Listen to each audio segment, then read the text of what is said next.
Hey, Laverne. Hey, everybody. How are you doing? Just going to give people a moment to see that we're live and join because sometimes YouTube is on a little bit of a delay. Oh my God, I hope I didn't just flash you all. What's wrong? I hope I didn't just flash you all. Oh, I didn't see anything, but I was trying to pull up the chat because I go live from my phone, so I have to look at the computer to see because everybody thought the volume sucked on my tablet. It's way worse on the computer. Trying to find microphones that'll work with all the different devices is a challenge too. So how's everybody doing tonight?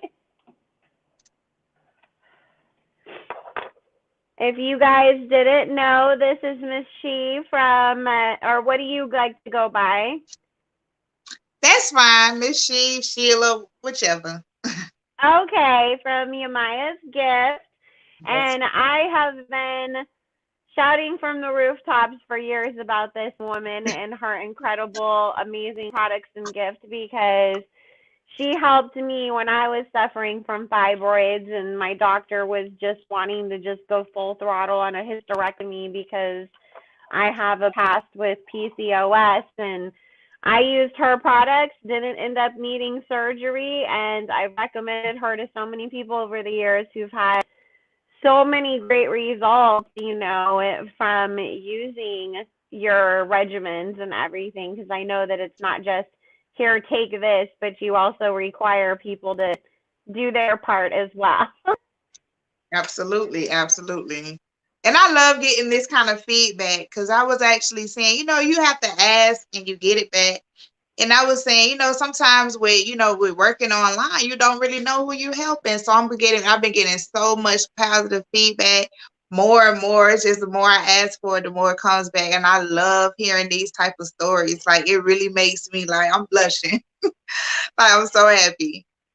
No, I swear that she's just touched by angels or something because it's really scary when you're in the doctor's office hearing that they want to cut you up and possibly take parts of you away and everything. And as a woman, it's like, is that gonna, I don't want to go through menopause before I'm supposed to, or not be able to have control of my fertility. And so, I know people that didn't have fibroids or have any real explainable reason as to why their cycles were off and they were having so much pain and everything that they tried her products and everything's right back on track and they're not having any issues. And, I think that it's very important for us to keep in mind we can't keep our spirit in a good place if our body isn't in a good place, but our body won't be in a good place if our spirit isn't in a good place either.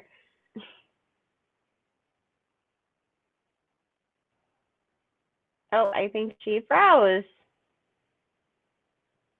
I think you're frozen, babe. Oh, okay. Now you're coming back. Okay, I'm here. Yes, we can hear you. It's just the picture is pixelated. Okay, now you're back. Okay. Yes, and that's one of the most important things, is especially if there's alternatives, because if surgery doesn't have to be the first, the first plan of action, why not why not exhaust all the other options, when there are other options. It's just unfortunately many times, like myself, and even you and many women, when we find out we have fibroids, our doctors treat us as if there is no other option. There are no alternatives. There are no other choices, and there. Yeah. So I love and that's why it's so important for us to advocate for our own health too.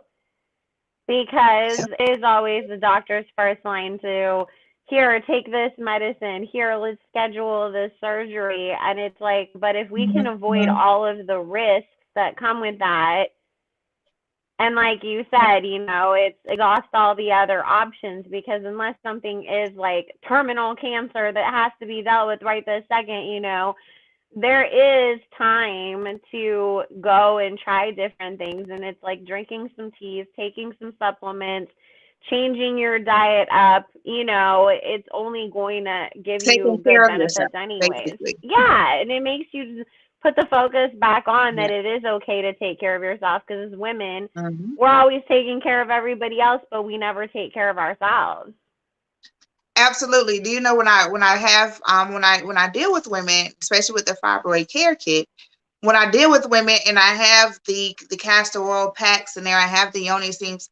So many women say, "Oh, I don't have time for that," and I'm like, "Wait a minute. See, this is the issue. This is the issue. Like, how do you have time for you? You have to make time for yourself." And it just, unfortunately, a lot of times, many of us, we don't decide to put ourselves first until down the line. Until something's wrong or something's going on. Yeah.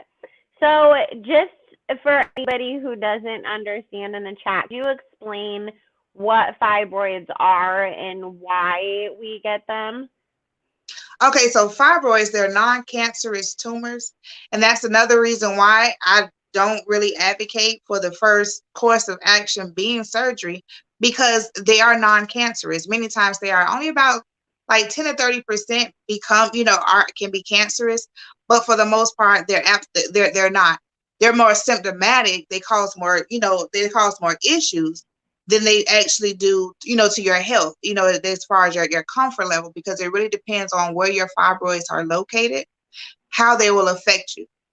Not only the location of them, but also the size of your fibroids, right? So because you have, there are several different kinds of fibroids, but then you have one type of fibroid that is actually inside of inside of your uterus.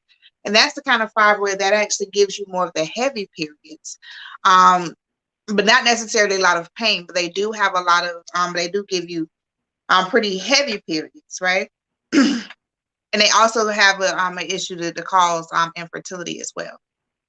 So that's one type of fibroid. Then you also have the intramural fibroid, and that one is in the middle line. The middle line. I'm sorry, I am looking down. So and that will also give you heavy periods as well, but that one also gives you that full fullness in your uterus. I remember when I suffered with them. I remember my husband, I was like, "There's something down there." Like, you have to, because I thought it was my IUD, and that's how I actually started down this rabbit hole, because I thought my IUD was like coming dislodged, because I always felt like something was down there. That's just one. Then that's a type of fibroid. Then you also have the subserious fibroid, and then that one is the one that's generally found by accident, and it's on the outside. So that one, they could be large. So if it's close to your bladder, it could cause urinary problems. If it's called in the back by your rectum, it could cause constipation. Okay, and that's also another common kind of fibroid, and that one also it causes changes to your period, and also it change the shape of your uterus as well, depending on the size. So it's about 3 different kinds of fibroids that I just went over that many women suffer from. Yeah. So if you suddenly start, because with me, I know my stomach started popping out, and I had this pupa that I never had before, and I was like, what the heck is this? And then it was that like pressure full feeling where it was just like, I just always felt like something was there. Like you said, if you don't know what it is and you're just like, what is this? This isn't like being pregnant. This isn't like anything I'm used to. It's just something is there. And when I went for my yearly physical, that's where the doctor was like, oh, by the way, you have a fibroid and it seems like it's getting pretty big. And so, it was just immediately, well, we need to get in there and do this and do that. And I'm like, oh, I was like Oprah on the Harry and Meghan interview. Wait a minute. Like, what are we?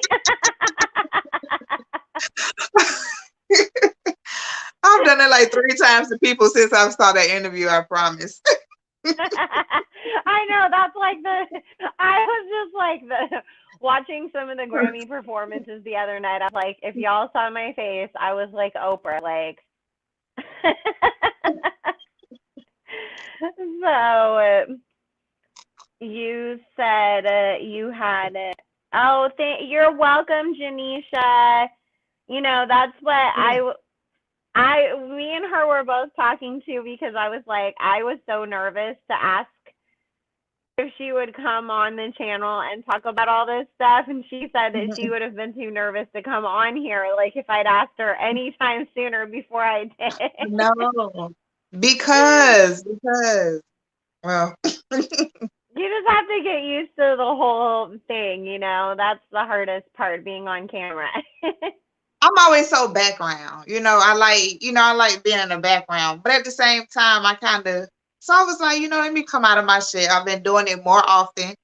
People like it, so I'm funny as hell. Oh, wow. So you're saying you had an obliteration that was awesome after no menstruals, a great procedure for me. Oh, is that where they heat up that balloon and burn off all the lining in your uterus? Because I know that was something that the doctor told me was off the table because mine was too big for that. Yeah, they have many different procedures for them. So whatever you feel like works for you. I was taught by someone that was called, she was just the do you guru. So it's like whatever works for you, because at the same time, as I was saying, for me, when I didn't know I had fibroids, I thought it was my IUD. So when I went to the doctor, my whole mind was set was IUD. So when I went there and they said I had fibroids, and also by the time I walked out, I had a surgery appointment. I was like, wait a minute. Let me just let me just digest the fact that you just told me something was wrong. And I just thought it was my IUD poking sideways, or just, something like that. So, so between the time from December and then it was February, by the time I went through all of my appointments, because I do go to the doctor, I went to all of my appointments. But by the time I got to my final appointment, I didn't have fibroids. So I was able to go through the process, and like you said, it wasn't an immediate situation. It wasn't threatening my life. It wasn't that serious like that. So I was able to do that and still be treated, and just along the way, treat myself, heal thyself. Yeah. And Irene is saying, I remember I had my menstrual for 8 months straight. And when I got that taken care of, my doc told me I had fibroids on my ovaries, but it was small. But if I remove it, I bleed uncontrollably. Oh my! I was reading that, and those are some of the situations that you see and that's why I love helping women the way that I do, because when I start hearing the stories about how horrible it is, like the symptoms of it, and just the horror stories, of the clots of, having to wear, actual diapers, and things of that nature. And it's just like, and the thing is, it's so taboo because we already don't, want to talk about our periods anyway, but let alone have, let's not have one that's uncontrollable. Let's not have one that's too bad. Then it's even worse. It's an even bigger stigma about it. So when I was going through it myself, I didn't know that it was that as common as it was. As it is. I didn't know that. So once I was able to, when I was just able to start dealing with it and able to help other women, I just really found, I thought it was great. Yeah. No, and that's true too, because, I have both my mother and my grandmother on my father's side had hysterectomies because of fibroids, and so did other women in my family. And I just thought, oh, that's how my family is. But I didn't realize other women from other families had these same issues, and that it was that common, because, like you said, people just don't talk about it. But the thing is, once you do start talking about it, you realize how many women actually do deal with those types of issues. And like you said, there's so many other health problems that come with it too, and one of the things I noticed where I actually ended up finding out the most information about fibroids was actually looking up anemia, because so many women become anemic from those heavy periods from the fibroids. And so it was like looking for solutions to anemia that there I finally found people actually talking about fibroids. But if you were just Googling just fibroids, it's hard to come across a lot of the information. See, this is the thing. See, you mentioned something that's very important. You said that because there are people in your family that suffer from fibroids as well. You just figured that it was just hereditary, and that's the common misconception. We look at symptoms as hereditary, as genetic, and they're not. Fibroids are a symptom, and the most commonly they're caused from a hormone imbalance. So that you have the estrogen as well as progesterone.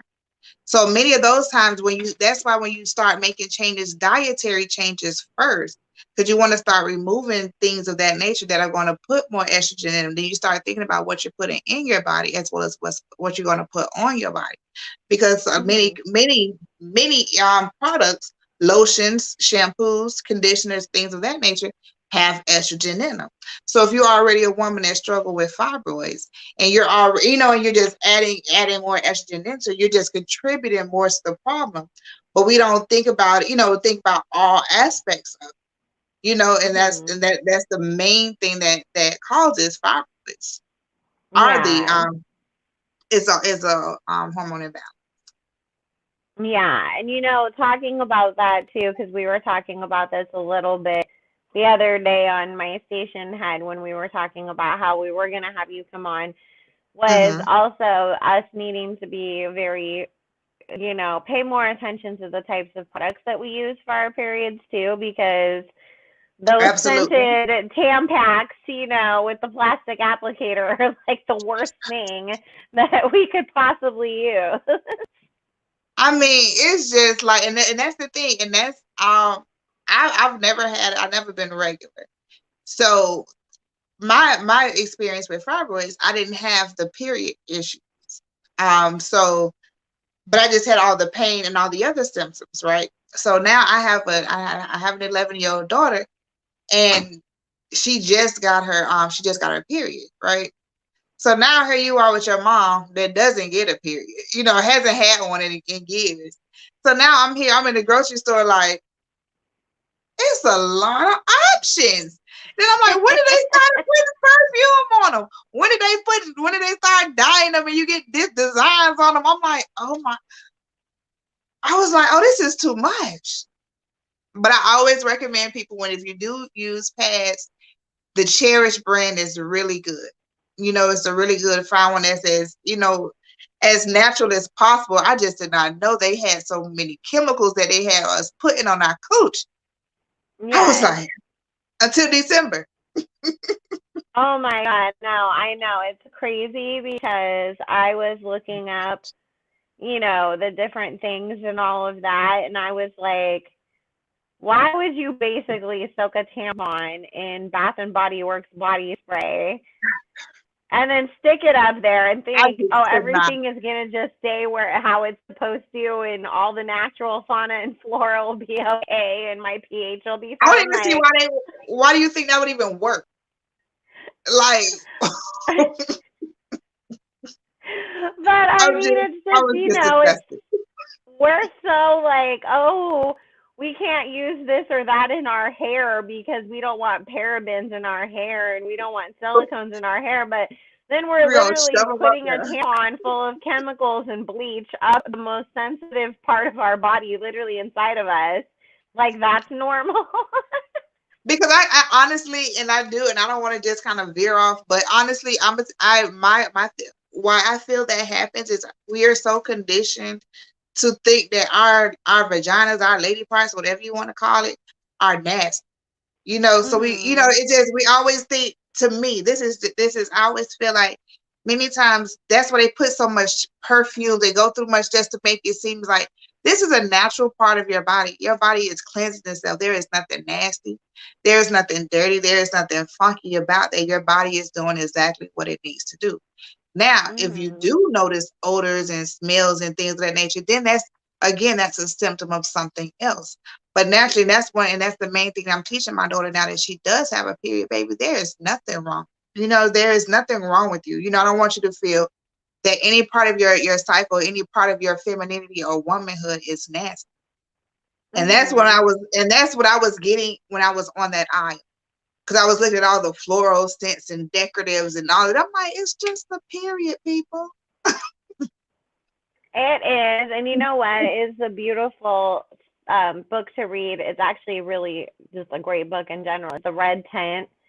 I mean, they literally back in those times, because this was back in Jesus times, but if you look at other cultures, like before, like they used to use that as prime time for women to go like relax and pamper themselves and not do anything and let the other people take care of them. And they just honored that it was a natural part of their body doing what it was supposed to. And I'm like, can we get back to that?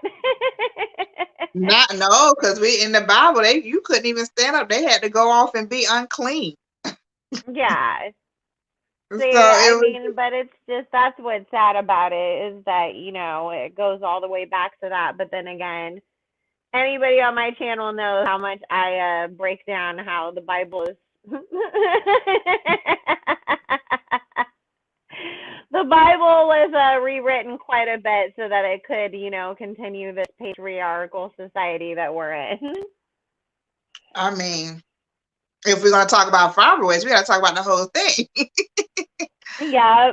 Because it goes, it really does. It's so much that goes into it, and it goes so much that goes into our bodies and our image of our bodies. And I do feel like even fibroids, because when you start dealing with that, it's a womb issue. So if you start doing womb exercise or womb meditation, you're gonna see you have to heal in that area as well, not just with your herbs and your diet. You still have to work on the spiritual aspect of it as well, because you have things going on spiritually that manifests physically. Yeah, no, that's very true. Because a lot of times, women have these issues where it's like, I got the clearance from the doctor and they said I don't have any problems, but I can't get pregnant. But it's like, if you have nothing but negative feelings towards your female parts because of whatever has happened to you in the past, whether that was, assault or being abused or traumas, or whatever, then of course, our body doesn't want to build and create love in a place that we really actually hate on. So it is important that we are healing our relationship with our body on top of just healing ourselves physically, because that way we're making sure that, we're not recreating the problem, because you don't want to have to keep coming back to her every month and being like, okay, now I have this problem and I need it fixed, because it's just going to keep coming back if you don't solve the root cause of why. Exactly. And that's why whether that's your hormones or your healing. And that's how I feel about it, because honestly, when it comes, that's why I like living the way that I do holistically, because what happens is it keeps you honest, because around when because when you go through your fibroids, if you start veering off with your diet, or you start not eating right, you're gonna start seeing them coming right back. If you don't, so it's like it keeps you, it keeps you honest. If I eat something wrong, I haven't worn deodorant in like 3 years, but if I eat something wrong, you're gonna smell it. I'm gonna, so it just keeps you honest, because what's going in is honestly and truly coming out.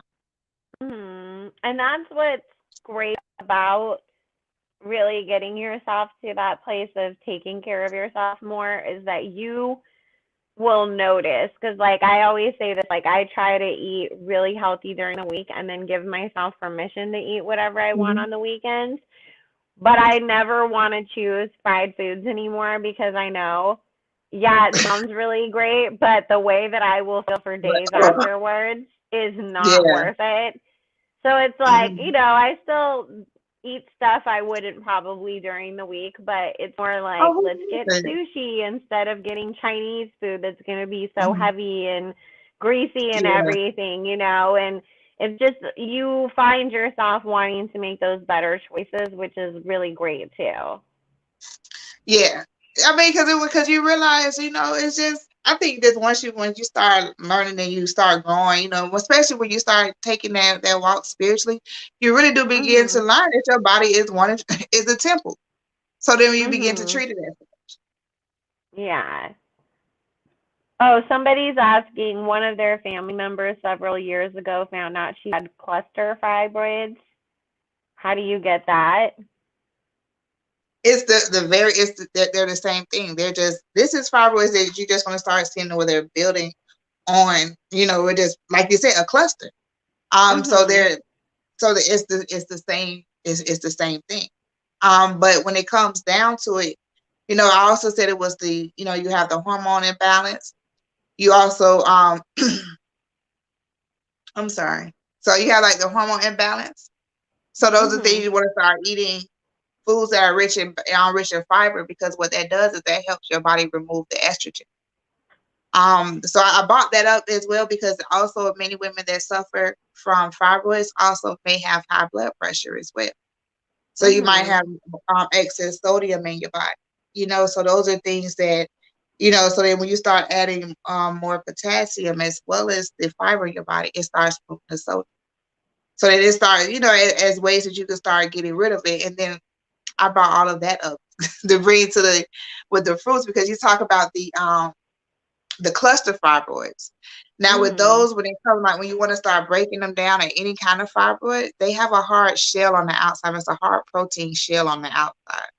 So I don't know if that person still has it, if they're wanting things, but this is like really simple. I like to give people tips because you have to start breaking down the actual fibroid first and it's the outer shell.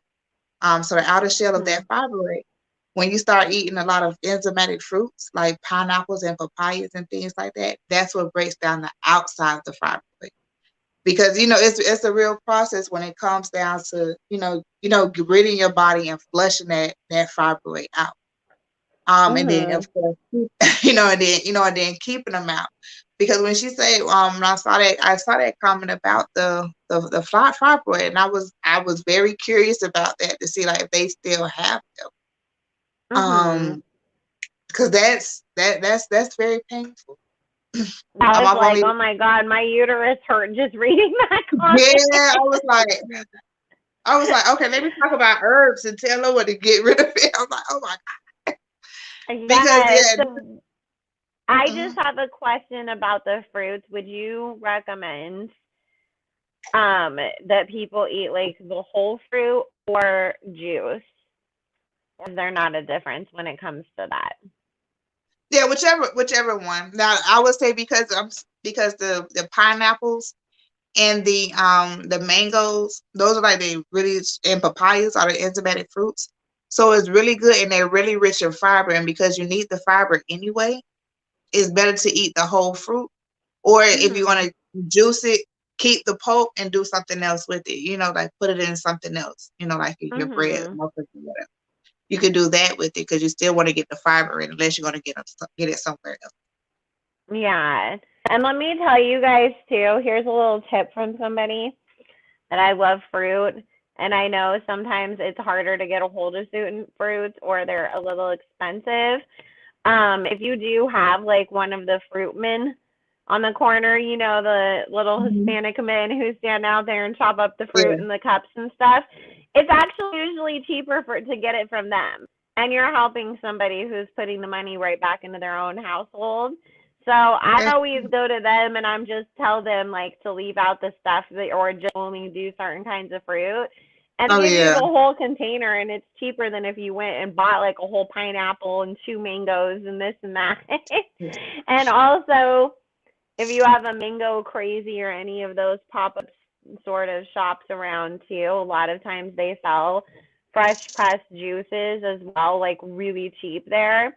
And Mhm. also I just go there and I just get a whole box of mango and it's like they put like 4 or 5 mangoes in there. Mm-hmm. And it's like $8 or whatever, when it would cost more than that to get like a whole bunch of those. So just wouldn't kick anybody. But you're in They're California, asking right? about, yes, they're asking about avocados. Well, avocados, they're good for you. They're not. They don't really affect fibroids. They don't really have any effect on fibroids. But I like avocados all the Yeah, time. My they're a dad. really good source of fat too, like healthy Yeah, fat. yeah. I like avocados are really good. Yeah. Oh, she said that her relative that had the cluster fibroids had surgery Oh, okay. to remove them, and Laverne, who had the other procedure that we talked about earlier, Mm-hmm. she said hers are gone except for one that they can't reach, but it doesn't bother her. Yeah, because fibroids aren't always. They're not symptomatic. A small percentage of them are symptomatic. It's just that you can have them. Many times they're found by mistake, like mine. Especially if you have the ones that are on the outside, you may not ever know that you have them unless they bother you in some kind Mhm. Yeah. So what would you recommend for people that do have fibroids to begin treating them themselves? The first thing I would say, the first line of defense is going to be on your plate. Remember, I was talking about adding the fiber. You want to add the potassium to your diet. You want to also increase your vitamin D. You want to eat the fruits that I was telling you about. But then, as far as your teas that you could drink, of course I have a fibroid finisher tea and capsule available on my website. But then you have herbs that are very simple that you can use, like green tea. Green tea is rich in antioxidants. It's also it's anti-inflammatory, so it's really good with shrinking the actual fibroid. But it also reduces the amount of estrogen in your body, so it helps you brings down that estrogen level in your body. So green tea is a good one, and that's a very easy one that you could and that's a very easy one that you can find pretty much anywhere.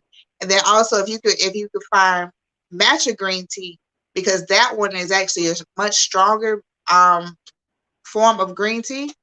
So that one is just 1 cup of a matcha green tea is like 10 cups of regular green tea. Oh, wow. Yeah. So if you could find, if you have green tea, that's really good. You can find matcha green tea, that's even better. And then you also have ginger. Add ginger to your diet as well, because ginger is also anti-inflammatory, but it's also good for your lymphatic system as well, because it's also linked to fibroids, to fibroids, right? All right. And then also another herb you can use is milk thistle. It's also a good herb that you can use for that, because that's a good herb that's good for your liver. Mhm. Also, again, with your liver is what regulates your hormone production. So you also want to make sure that you're healing your liver and staying away from alcohol as well while you're healing your fibroids. Mhm. Okay. Um. Okay, I said ginger. Then you have ashwagandha as well. That's a really good herb to me. I like that herb just for anything. It's a neurologic herb, but it's also an immune booster. It's really good for fibroid health. And then also Mhm. chase berries. That's a really good herb when it comes down to dealing with with fibroids, because then that one also helps regulate the your hormones, and then it also increases your progesterone. Because remember we were talking about ways that you could remove the estrogen, then you need to replace with progesterone. You have the imbalance just to bring the body into harmony. So that's another herb that you can use. When it comes to this, of course, that's on the exhaustive list. That's just a couple herbs that you can use when it comes down to dealing with fibroids. Mhm. Was there another? I mean, did you want me to give you some more? Oh, no, yeah, keep going. I I don't want mean, to feel like I'm babbling.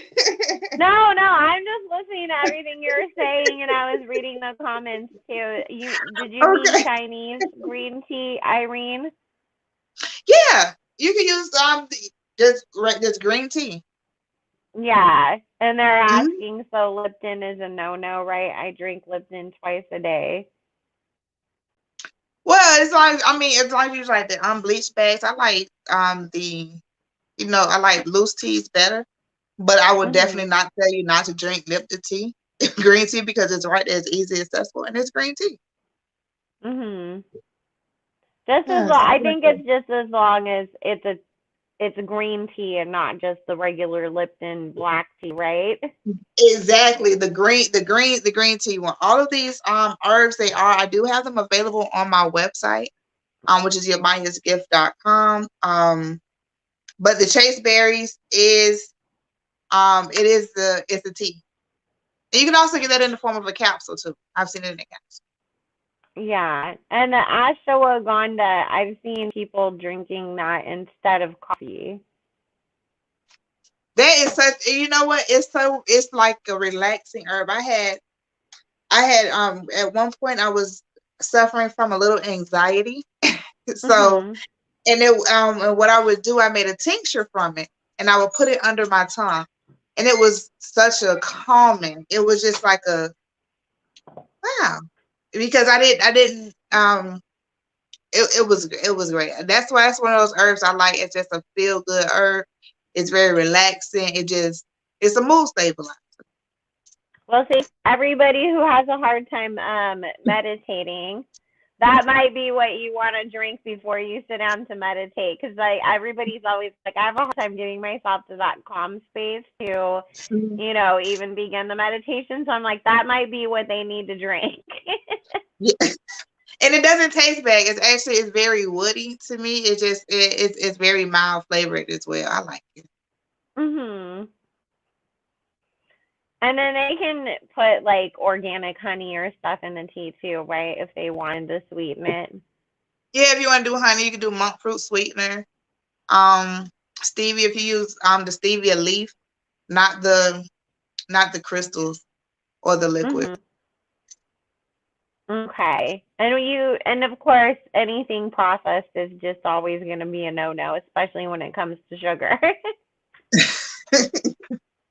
Exactly. Let the honey go. I was like, okay, honey. But yes, if we insist. Well, I I'm said just organic honey. Not the one that comes in the little plastic bottle and looks like a teddy bear from the grocery store, but real honey. Oh my God. Thank you, Laverne. You are just the sweetest. oh. I said she can't meditate for nothing. I know. I know it can be hard, but I was it's a really good if you can get yourself to that place. And you don't have to, I always tell everybody the way that I started too, because I had a hard time with it, was just trying to have that 5 minutes of just sitting quietly, even if it means staring at the wall, even if you're like, if I close my eyes, I'm going to fall asleep, and just letting yourself get into that kind of, daydreaming zone or just stare off yeah. into space or whatever. And if you can do that, then you just, slowly increment it into, okay, well, now I'm going to close my eyes during the 5 minutes and just try to see a white light, and then you start doing the whole, okay, now the white light's doing something to me stuff. But you don't have to be able to just go from nothing to sitting for an hour straight meditating. You don't have to. Start. Yeah. I think it's kind of neat. How I started, I was like kind of do it like daydreaming. Because I guess I don't know. Maybe it's just I'm an air sign, so I just daydream about something and I just drift into nothing. It's so funny because I think about all the times growing up that I got in trouble in class because I was daydreaming instead of paying attention to class. And I'm like, hey, I was either astral traveling or I was meditating. So I'm like, you guys were haters. Okay, so they weren't ready. They weren't ready. They were not. I obviously didn't have spiritual teachers. I had religious teachers, but Well, they could. Well, And just They try. yes, they did. No, and I just had a question. Do you sell sea moss or approve of it or like it? Because everybody's always talking about sea moss, these days.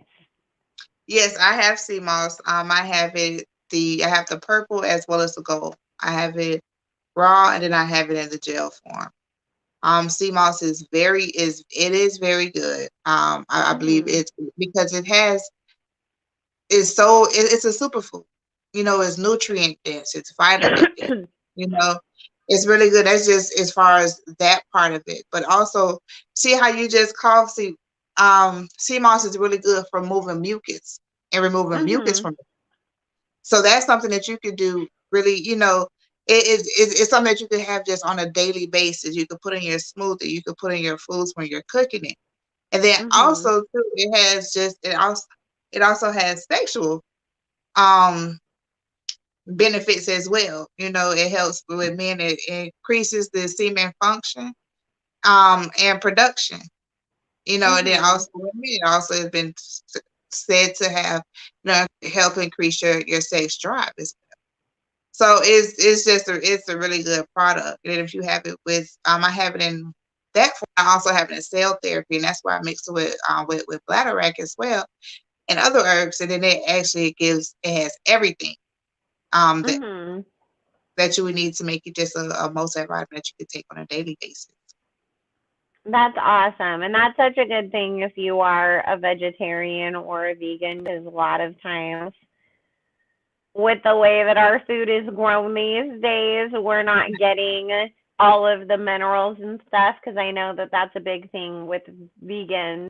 When I went vegan, that everybody was like, B12, B vitamins, you can't get them because they only get it from animals because it's from the dirt and this and that. And so, there is certain things that you do have to be a little more careful about replacing certain nutrients and whatnot. But Mhm. I'm also not convinced that, we're getting all of those nutrients from meat, especially the way that they raise and treat animals.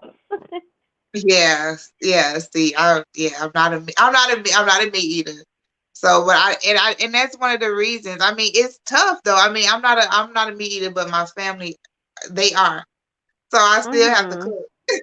So, but yeah, but they get to hear my spiel. Yes, They don't yes. care, but they will Okay. hear it. Oh, if you're able to type into the chat, she wants your website. Oh, okay. And she's also on Instagram too, you guys. So you can always follow her over there. She posts a lot of informative stuff just about diet and literal, all kinds of lifestyle stuff on top of just, about her products as well. I'm gonna get better. I'm gonna get like you, where you post really nice on a regular basis. Oh my God. I don't really post like that regular anymore though, because I got so tired of getting shadow banned last year that I have to remind myself now, like, go post on Instagram too. Oh my goodness. I'm like, oh my God, I forgot to post. I haven't posted in a week. Let me go post something. Yeah, so they're asking if you're being diagnosed with a small fibroid, will it disappear? You can make it disappear. I mean, mine was not small. It was about the size of a closed fist. Hmm. And I ate vegan. I did everything that she told me to do at the time. I took everything that she recommended. And by Hmm. the time that I went back to the doctor, they said that it had shrunk down to just such a minuscule size that there was no point in doing Doing it. anything. And I had an ultrasound last year and they didn't see anything in there. So, and that was in 2017 that I think I found her, maybe 2018. So it's been almost 3 years and my Hmm. cycles are normal. They haven't come back, but I've also drastically changed the way I eat and do things too, because I knew that was an experience I never wanted to go through again if I could avoid Yes. it. especially once you find out what it is. Unfortunately, we just think that we're just supposed to be just think, oh, I'm getting older. I'm just getting older. That's why I'm having these aches or pains. But once you find out that you don't have to be in pain, you don't have to, have a crazy period. You don't have to be a raging bitch because your hormones are all over the place. Once you realize all of that, you're like, oh, okay. Right. I know that. And the thing is, to me, after healing that and not having to go the route of let's take all these hormones or let's get a surgery or let's do this procedure or that, it Mhm. really has made me more aware of everything that I do with my body. Yep. But I think that that's also a big part of the importance of us getting to know who we are in general, because Yep. then you are able to notice when something feels off with your body and like, Exactly. I need to pay attention to that so you can be on top of stuff and you don't find yourself in those situations where, well, something happened and now I have to do something about it. Exactly. We always say, heal thyself, heal thyself, heal thyself, but we can't do that if we don't know thyself. Mhm. So in that way, when you, like you were saying, once you start knowing what's going on, you could pull some like, wait a minute, no, something's wrong. I know, instantly something's wrong. You don't have to wait for a doctor to tell you because you're so in tune with yourself that you know when something's wrong. Mhm. And don't be afraid, you guys, because I know as women we always sort of feel like something is wrong with us standing up for ourselves. But please, God, don't be afraid to be an advocate for your own health, Mm-hmm. because, there's so many times that we hear these stories after the fact of, oh, well, she said that something felt weird in her leg, or he said, he'd been having headaches, and it's like, but if they'd done something about it, they would have caught that blood clot that turned into an aneurysm that killed Exactly. them, or whatever. And so Mm-hmm. it's like, it is really important that as women, we say like, no, I don't feel okay, or I need to go get a second opinion before I go and let somebody, perform a surgery on me or whatever, because that is your right to do that. Mm-hmm. Is that and that's the thing. We don't always want to ask. Like you said, you have to advocate for yourself. My first doctor that told me I had fibroids told me she also scheduled me for surgery the same day. Like by the time I got dressed and was out of the office and we came, I was scheduled for surgery. I was like, hold on, ma'am. But I was like, that's not what I want. And I don't want that, and I also don't want you as my doctor because see, we didn't have a decent enough conversation for you to talk to me about it. So I knew you could not be my doctor. I found another doctor. So because I just knew I wasn't going to get the care because she didn't come into it wanting to help me. She Mhm. came in wanting to give me surgery. But the second doctor I went to, she gave me all of the different options, the different procedures. She sent me to a fibroid care center. Just by the time I went, I made it there. I didn't have fibroids anymore. So, but I went.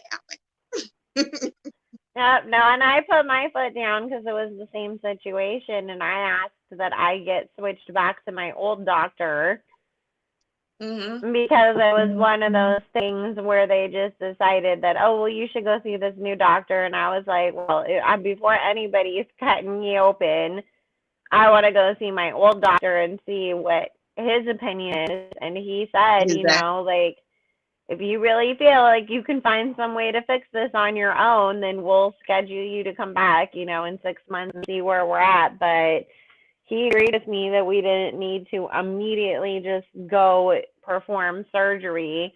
His Exactly. recommendation was more of let's try like an IUD or some kind of birth control and see if we can shrink it Mm-hmm. that way. But, but it is really important because on top of it, especially, we've been hearing the stories, unfortunately, how women of color are not always believed when they're in pain or when they feel that something's wrong with them.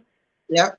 But this is the thing when it comes to our health. We can't ever take those, well, if she would have said something back when her arm hurted moments when it's Yep. too You late. can't.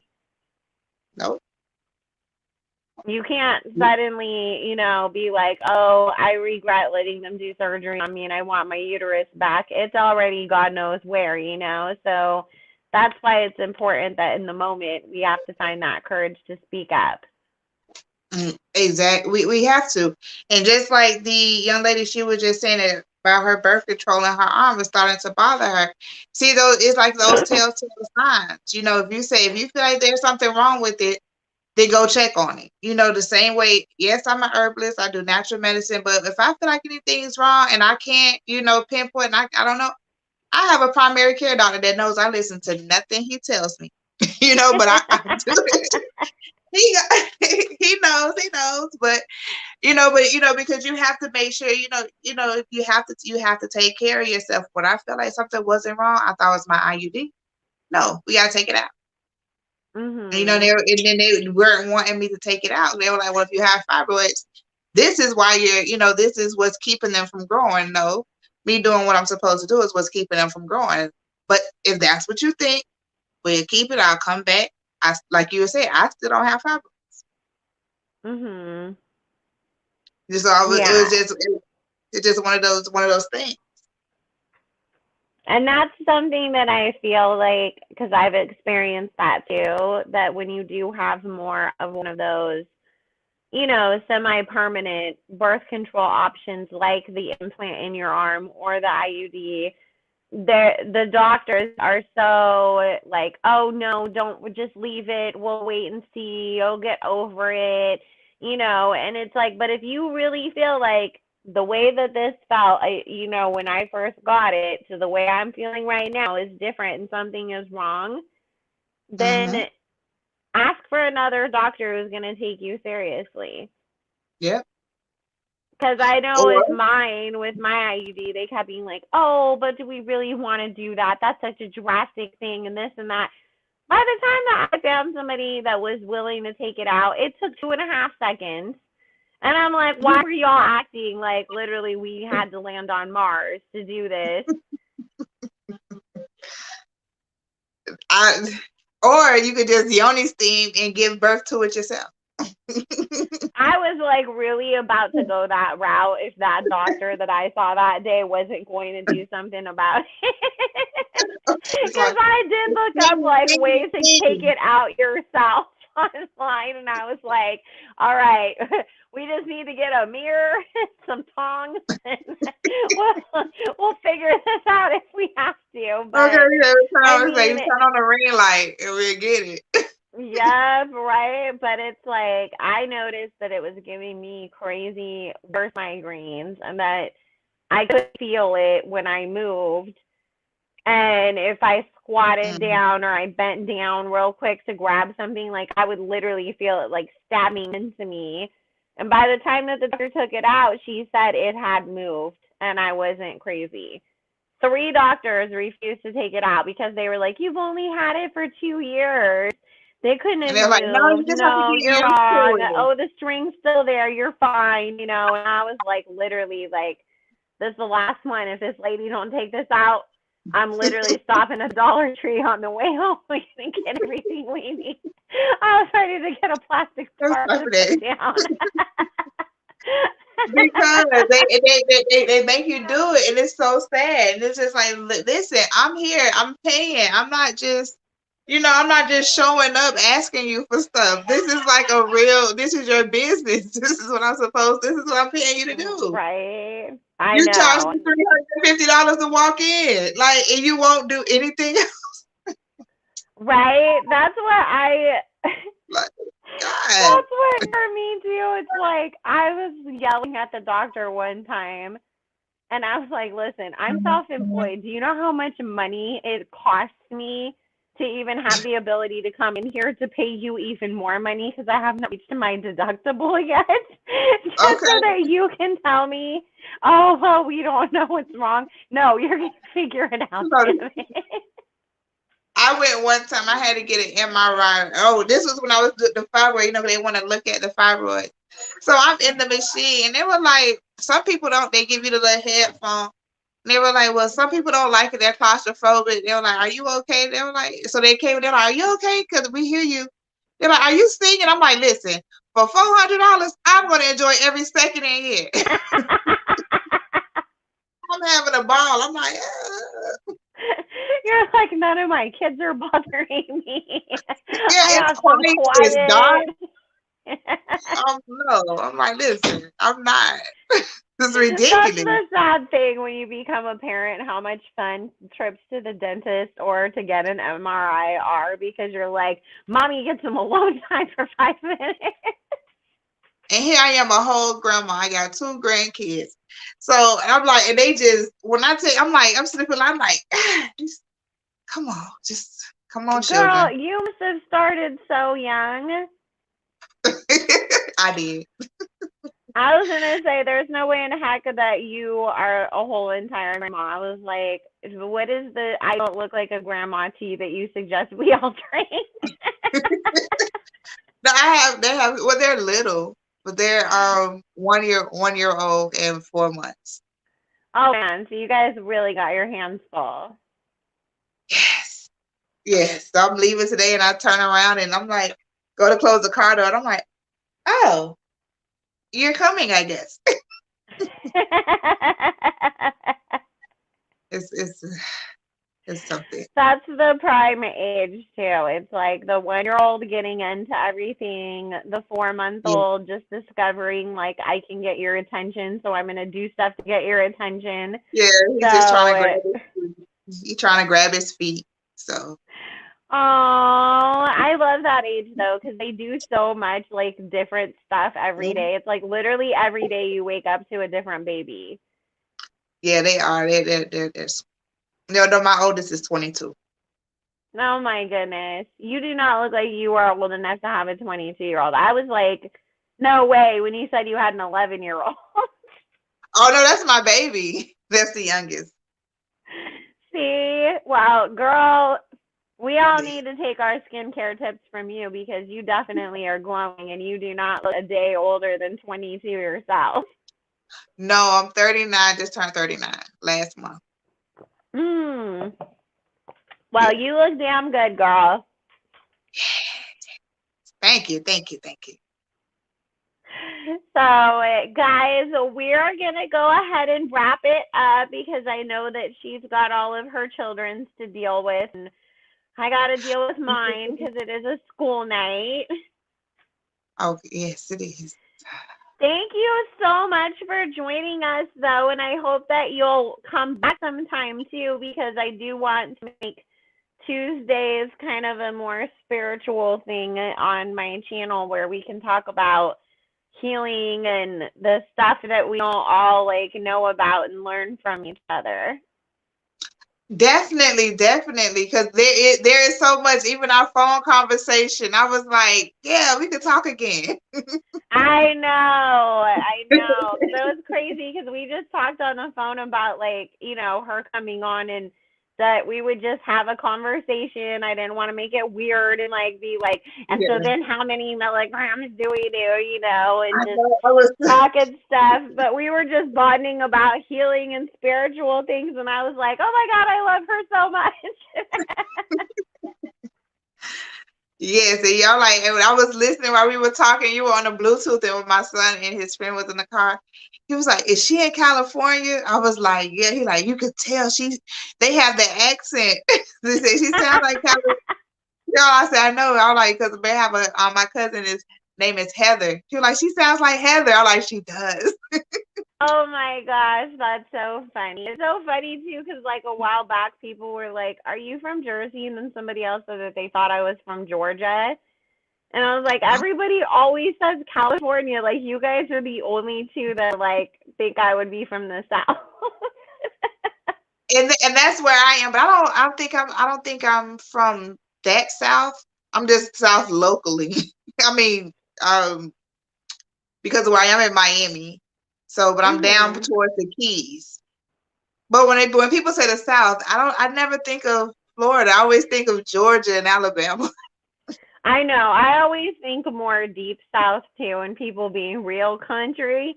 Yeah, So that's why I was like, how would you mix me up with that? And then, like later on, I was listening to people talk from Atlanta, and I was like, well, they don't sound country. They do. So I was like, maybe. I don't know. I mean, I talk to people from everywhere all day long, so I'm just used Yeah. to a variety of different accents and whatnot, but I love the regional accent stuff when you can really pick out, Yeah. like, you're from the Bronx. I can hear it in your voice. Like, I Yes, think yes. it's so beautiful. So, but thank you so much for joining us, and everybody's thanking you for all of the information and saying, that you're gorgeous and that this was really helpful. So we really appreciate you. Thank you. Oh, thank you. I mean, So make sure you guys thank you for follow having me. her on Instagram, and once this is finished processing and upload, I'll go back in the comments and link all of her information for you guys.